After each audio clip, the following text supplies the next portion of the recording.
Hello friends, अस्सलाम वालेकुम and welcome to Viku rebellion. दोस्तों, आज हम तारीख के सबसे अमीर तरीन आदमी के मुतालिक बात करेंगे जो माली सल्तनत का बेताज बादशाह था।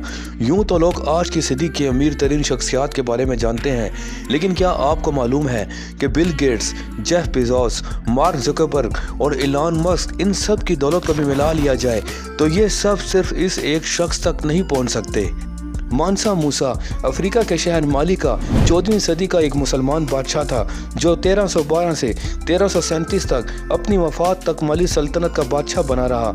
उस वक्त माली की सल्तनत बहुत बड़ी सल्तनत मानी जाती थी।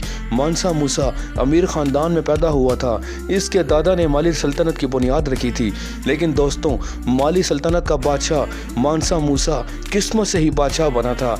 एक छोटे से वाक़ये ने इसकी ज़िंदगी मुकम्मल तौर पर तब्दील करके रख दी थी। तो चलिए जानते हैं कि आखिर वो वाक़या क्या था। उस वक्त माली का जो बादशाह था उसका नाम अबू बकर था। हज करने के लिए माली से सऊदी अरब की तरफ निकल पड़ा था।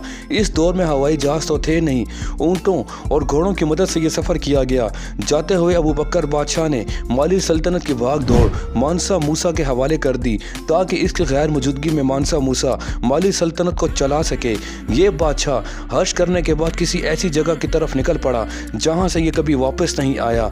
काफ़ी अरसा बादशाह का इंतज़ार करने के बाद आखिरकार माली सल्तनत का बादशाह मानसा मूसा को बना दिया गया। दोस्तों, मानसा का मतलब ही बादशाह होता है, इसलिए उस वक्त के बादशाह के नाम के साथ मानसा लगा दिया जाता था। मानसा मूसा को अरबी पे अबूर हासिल था। इसने हज की शहादत भी हासिल की थी। इसके हज के सफ़र की दास्तान बहुत अजीब है।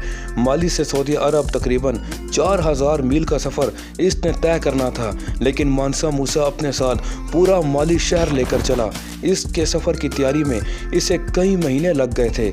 इस सफ़र में मानसा मूसा के साथ 12000 गुलाम मौजूद थे और दोस्तों, हर गुलाम के पास तकरीबन 2 किलो सोना मौजूद था। इस काफिले में 80 ऊँट मौजूद थे और हर ऊँट पर 23 से 136 किलो तक सोना मौजूद था। मानसा मूसा का दिल इतना सखी था कि इसने ये तमाम सोना रास्ते में आने वाले तमाम गरीबों और ज़रूरतमंदों में बांट दिया। मानसा मूसा सोना बांटने में इतना सखी था कि इस दौर में सोने की वैल्यू बिल्कुल ज़ीरो होकर रह गई थी। जहाँ से भी मानसा मूसा गुजरता, लोग घंटों इसके गुजरने का इंतज़ार करते। इसलिए सोना अगले कई बरसों तक एक मामूली सी चीज़ बना रहा। दोस्तों, मानसा मूसा ने सोने को फिर से कीमती चीज़ बनाने के लिए मिस्र से सारा सोना खरीद लिया।